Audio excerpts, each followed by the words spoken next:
Welcome to Election. From a country full of hopefuls, we've got our final three. One boy.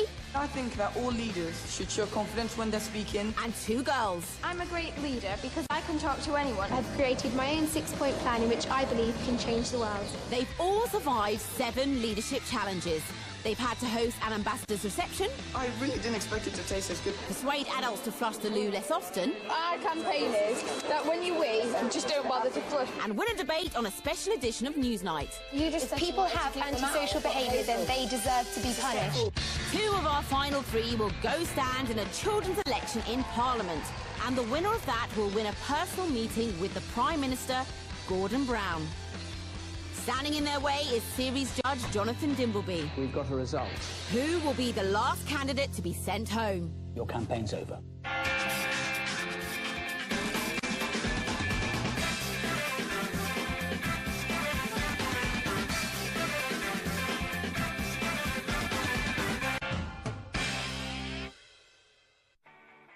Last week, our candidates realised that victory was within their grasp. I really want to get to that final. I'm going to be in that final too. The closer you get, the more you want it. You can't hope anymore. It's really crunch time.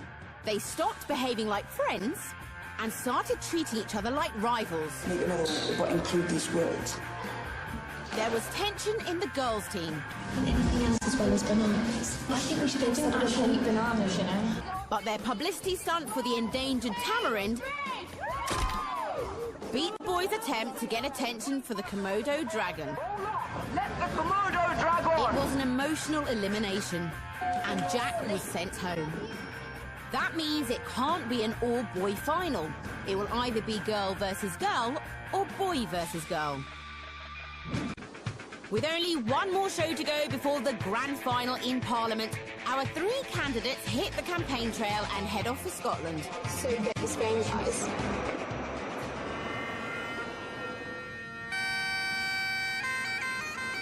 Scotland's home to over 5 million people. It's a strongly individual country with its own education system and its own parliament. We're in Edinburgh, the capital of Scotland. It's a city of Harry Potter author J.K. Rowling. It's home to Europe's largest festival and it's bursting with history. There will be no more teams. It's every candidate for themselves. Whoever wins our leadership challenge is guaranteed a place in the final. The other 2 will go head-to-head in our last ever elimination. Well, we've all made it to Scotland. Yes. Yeah. So exciting. Now, first thing I want you to do is just turn round and have a look at the view. It's really, really beautiful, isn't it? You can see the sea. You can see the sea. It's really inspiring. And Edinburgh is a fantastic place because it's inspired many scientists and writers, you know, and authors. And I wanted to know what inspires you guys. What inspires you, Quincy? My mum. Because of how she's worked hard to get where she is. Brilliant. What about you? I think just people achieve great things inspire me. OK, and what about you, Izzy? It's, you know, if you keep going, doesn't matter what you're doing, just stick at it. All really great, inspiring things, and that's what today's programme's about. Being inspired and inspiring others, OK? Jonathan Dimbleby has met some truly inspirational leaders. Leaders not only need to have ideas, but to get them across. That takes self-confidence, personality and inspiration. All vital skills. Our celebrity mentor is John Loughton. Hi, John. How are you doing? Hi. Welcome to Edinburgh. The youngest ever chair of the Scottish Youth Parliament, winner of Big Brother's Celebrity Hijack, and a tireless campaigner for youth rights. I wanted to show that actually you can just be an average young person. You don't necessarily want to be a politician or have a title or anything really, you know, quite academically important to actually make a difference.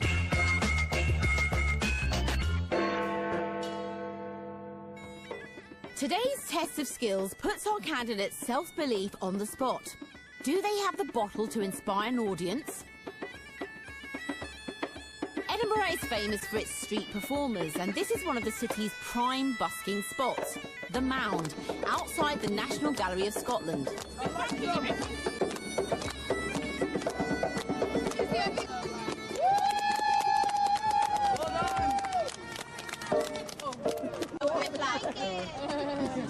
OK guys, so that was the bagpipes and drumming. So much fun, I'm sure you agree, but we have to get serious now.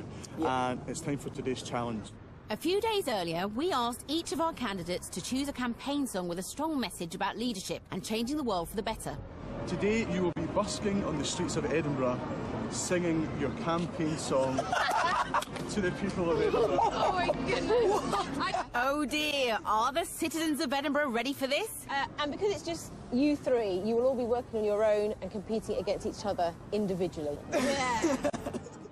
All three of our survivors are wannabe leaders, not wannabe pop stars. So if you're a lover of fine music, then it's time to get out those earplugs and hide behind the sofa. This programme contains bad singing. How will I know if there's a Luckily, our test of skills is not about the quality of the singing. It's about having the self-belief to inspire an audience. But that doesn't make it any less scary. Are you nervous?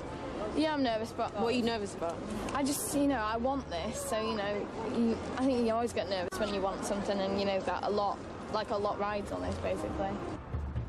Everybody's always talking. Right, my little peeps, right. Izzy chose Bet On It from High School Musical 2. It's all about giving it all you've got, listening to your heart and never stopping. Everybody's always talking at me. Everybody's trying to get in my head. I'm the type of guy that means what I say. I don't know the rest of the words, so you can sing along with me. Did you ever? Did you ever? Izzy may have forgotten all the words, but at least she's getting her audience involved. I'm just trying to go along with this now. You can join in if you want. Come on, a bit of dancing, a bit of hands waving, yeah! Yeah, come on, people! Come on, if you Only 4 of the 92 lines in the song are Did You Ever? But Izzy's nerves have made her forget the other 88. Yay! John, I've got a question for you. Did you ever? Did I ever? Did she ever? Know the words? I don't think so. Quincy chose a really tricky campaign song, never imagining for a moment that he'd have to sing it himself. Okay. I know it goes a bit crazy there. Yeah. I picked this song because I said, oh, this is a spectacular song because no one else can sing it. But now I have to sing it, so it's like. So you set yourself up for a fall now? Yeah. I believe I can. I believe I will. Quincy's song, I Believe by Yolanda Adams, is all about reaching your goals, believing in yourself and never giving up. It's a powerful message, but will Quincy have the self-belief to inspire his audience with it? They said you wouldn't make it so far, but ever since they said it, it's been hard, and never the nights I had to cry. Quincy remembers all his words, but makes less impact than Izzy. I believe I will, I believe I can, I believe I know my dreams are real. I believe I can, I believe I will, I believe I know my dreams are real. That's why I do believe. Quincy believes, but does anyone else? Thank you. Oh, gosh. I've got to say, I do question the song choice, knowing that it had to be a campaign song. You know, it needed a bit of oomph. It wasn't really that uplifting, it wasn't really that inspiring. Yeah. So I'll get everyone clapping and then I'll go, together, together, together. Hazel may have no interest in music, but she's got every interest in winning this test of skills. I don't know people in Edinburgh, I've never been here before, they can just... Oh, is it a case of, you don't know me, you'll never see me again, so if I make a fool of myself, I don't care. Yeah, I mean, as long as they listen to me and take in what I'm saying and, I make an impact on them, then if they don't even know me, so it doesn't matter. We're all in this together. Sorry. Hazel's song Together from High School Musical is all about making dreams come true, speaking out with one voice and showing the world we're stars. It's a really inspiring song in the film. I think we should all get clapping, okay? Hazel's enthusiasm rouses the whole audience to clap along with her. We're all in this together. Once we know that we are where all starts, we see that we're all in this together. And it shows when we stand hand in hand, our dreams come true. Together, together, together, everyone. Together, together, come on, let's have some fun. Together, we're here for each other every time. Together, together, come on, let's do this right.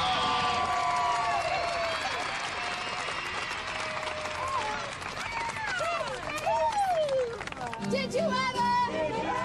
Our test of skills may have been painful for the singers and the audience, but it has put our candidates' self-belief under the spotlight.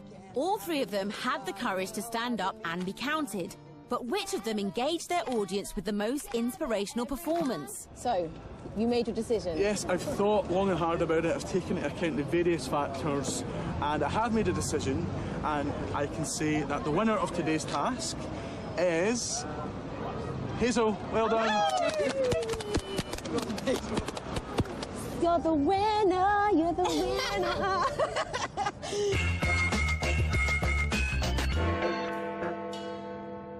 If you thought the test of skills was tough, wait until you see the leadership challenge. The stakes are high. Only the winner is safe. The other two risk being sent home by Judge Jonathan Dimbleby. So far, our challenges have tested them on every leadership skill in the book. From persuasion I know you want to. to public speaking, And that's the Mayor of London's headquarters. from diplomacy Je m'appelle Quincy. to debating, A lot more police should be on the beat. and from campaigning Would you be interested in saving yourself water this week?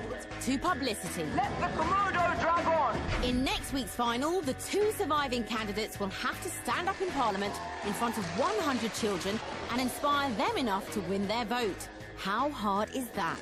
So today we need to know for sure which two of our three survivors will be able to cope best.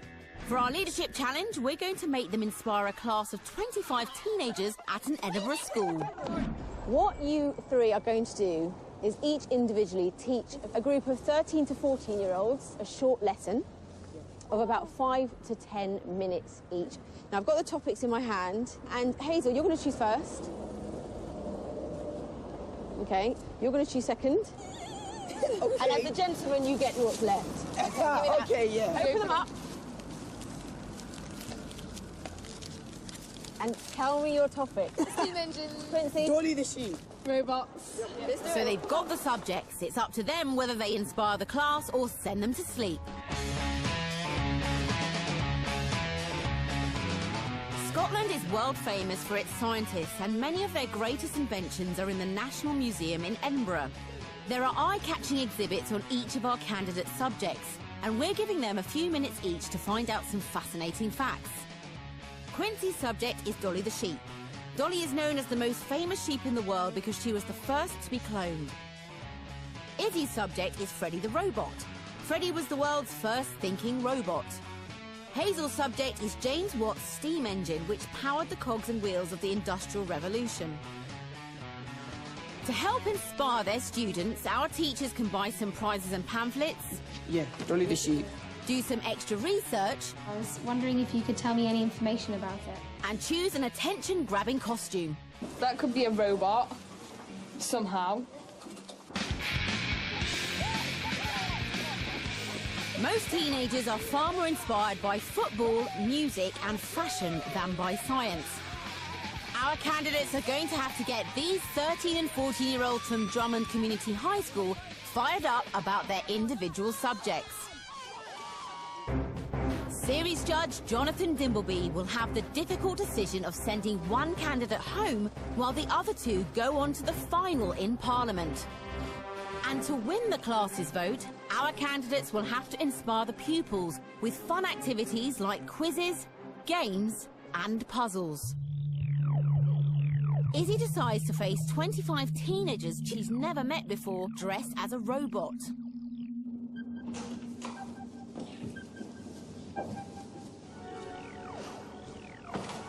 Hello, class. My name's Izzy. Izzy doesn't really explain why she's dressed as a robot. Can you all give me some robot waves? Come on, I want to see them hands. Robot waves. Oh, come on. Some energy, people. Energy. Or why she wants them to wave. But at least she's trying to get her class doing stuff. Right now, our lesson today is about Freddy the robot. Can anyone tell me what it is? Hands up. Okay, I take that as a no. Izzy stops asking and starts telling. He's the world's first thinking robot that uses hand-eye coordination. Izzy's beaten her nerves and she's remembering her facts.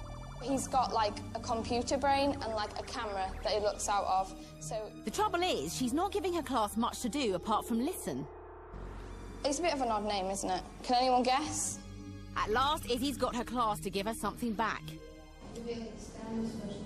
Yeah, that is very clever. It does actually stand for something. Encouraged by their correct answer, Izzy decides to liven up her lesson with a quiz. If you're A team and you're B team... A competition might just be what Izzy needs. How old was the child that Freddie was going to be mimicking? Yes? It was 5. 5, well done. Results, the class were listening. In what decade was Freddie created? Yes? The 70s. They're getting her questions right. Freddie was the world's first what robot? Yeah? Yeah, well done. Izzy has her winning team. Well done. And the grand prize is... a round of applause. Not all that inspiring. OK, well, thank you for your time today, and that's my lesson up. Izzy ends her lesson after less than 4 minutes.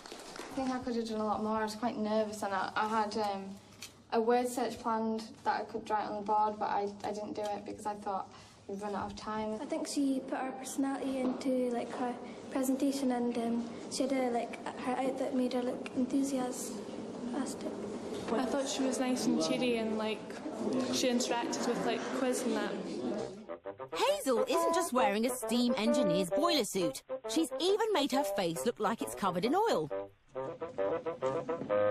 Hi everyone, I'm Hazel. And she tries to inspire her class by using her costume as a clue in a game of Guess the Lesson. Now, judging by what I'm wearing and all the dirt and soot on my face, can anyone take a guess of what this lesson might be about? Anyone? But she ends the game after just one guess. Art.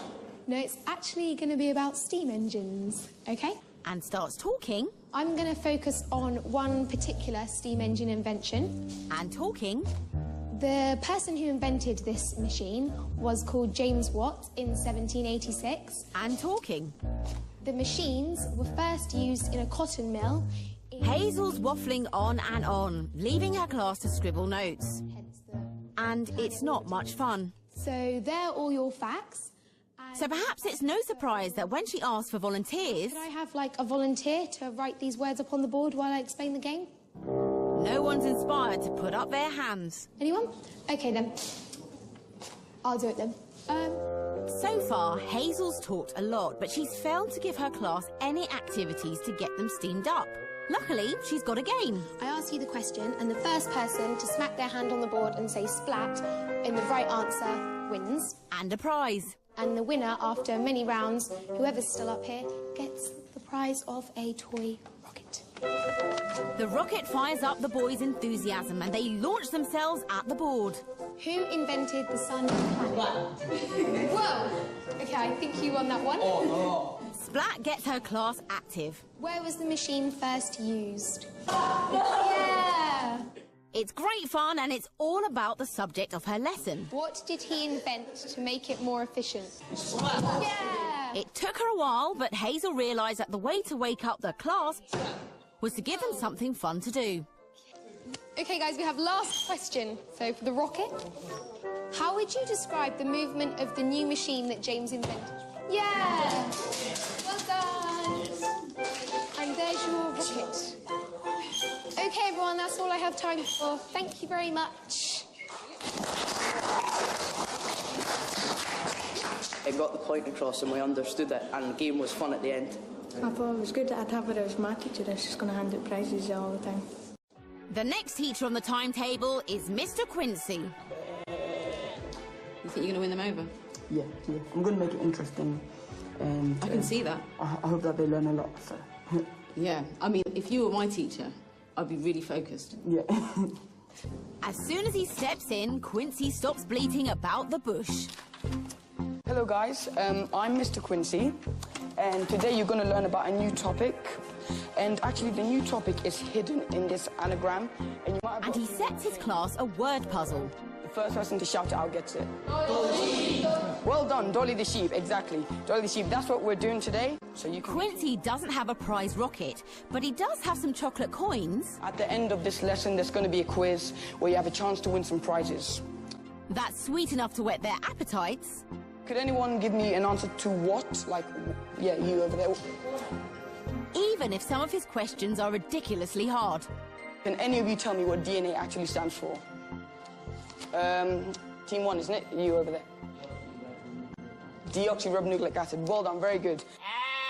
So far, Quincy hasn't wasted a moment droning on about his subject. I'm going to give you 1 minute to discuss why you think it's right or if it's wrong. Next, he invites his class to debate with each other. Do any of you guys think that it's wrong? What do you guys think? Do you agree with it or...? No, disagree.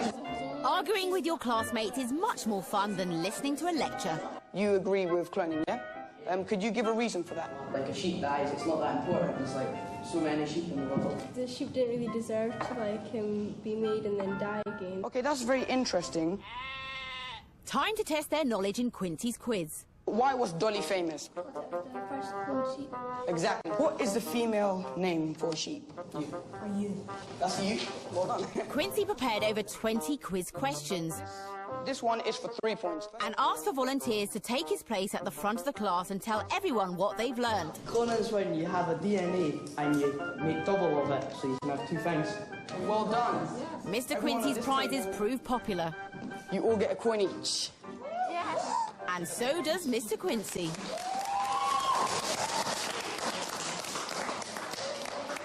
It was good. He's really confident and very enthusiastic about what he was teaching. We won. I got a chocolate coin. Time for the class to make their decision. Which lesson most caught their imagination? Please write down who you think was best. All 3 campaigns hang in the balance. The class must decide which candidate is guaranteed a place in the final and which 2 will have to fight for their lives.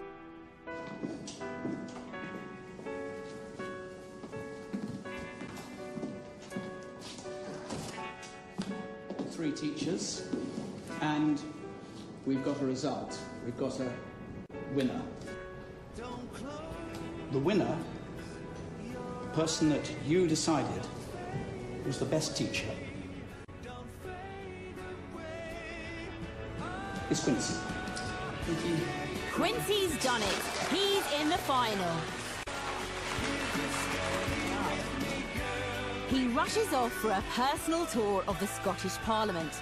The building was only finished in 2004, making Holyrood one of the most modern parliaments in the world. And next week, he'll be in our final at Westminster, the oldest parliament in the world. I've written 6 speeches for school council, which is 6 years. Now this is going to be my best one ever, so I'm going to put everything into that one speech. Jonathan Dimbleby has to decide whether Izzy or Hazel will be joining Quincy. Hazel's always been a strong leader, but Jonathan sometimes found her a bit too bossy. I think she led rather badly today. Izzy's always been a good team player, but Jonathan's noticed that she can get nervous.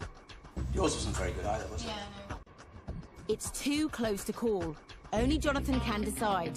It's the last elimination of the series.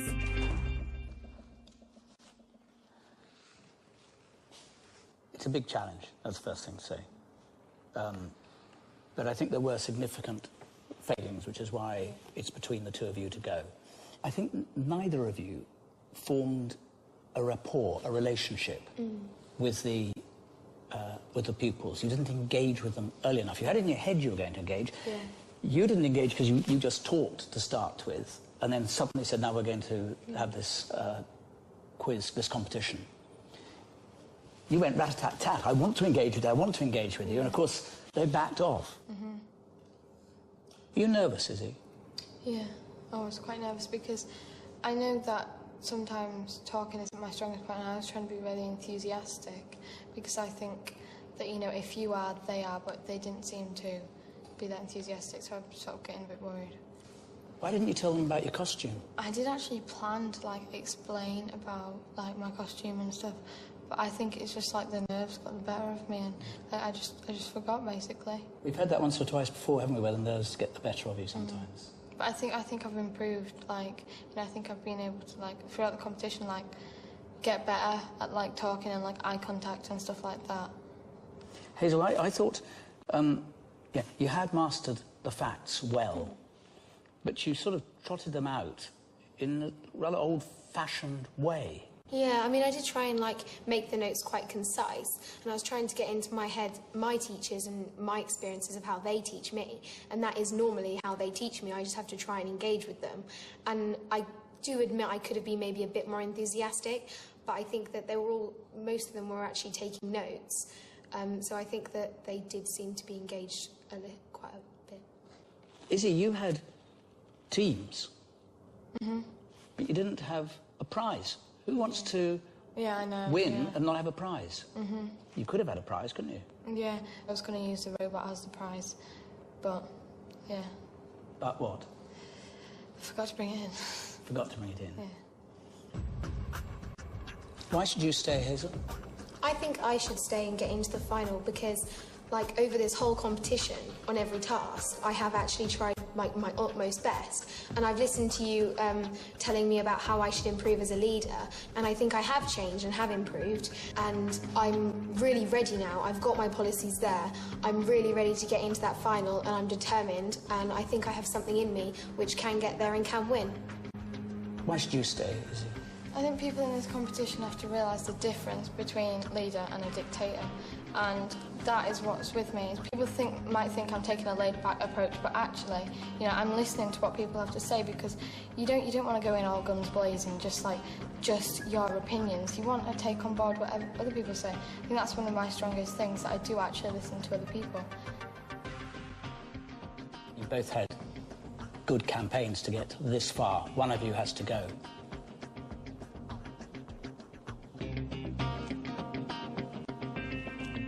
Izzy, your campaign's over. Okay. Hazel's done it. She's won the chance to take on Quincy in the final. Well done. Thank you. The final time you have to sit in that room with Jonathan Dimbleby. Yeah. Izzy was less confident, had fewer facts at her command, and couldn't run the distance. Hazel could. It's going to be a very interesting final contest. I know Jonathan's just told you your campaign's over. Has it sunk in? I think it's starting to more now, yeah. But, whoa. First of all, did you expect it? To be honest, I was sort of expecting it, but, you know, I thought maybe, you know, he can see that I would be good, but, yeah. What do you think? Hazel, I think Hazel would be good, yeah. Next week, it's the grand final. Quincy and Hazel will be in Parliament, where they'll have to convince a young audience to vote for them. I believe in hard work and perseverance. I'm going to change Britain for you. The winner will be collected from home by Jonathan Dimbleby's chauffeur, driven to London, and taken by speedboat to their personal meeting with Britain's leader, the Prime Minister, Gordon Brown. Who will win the election?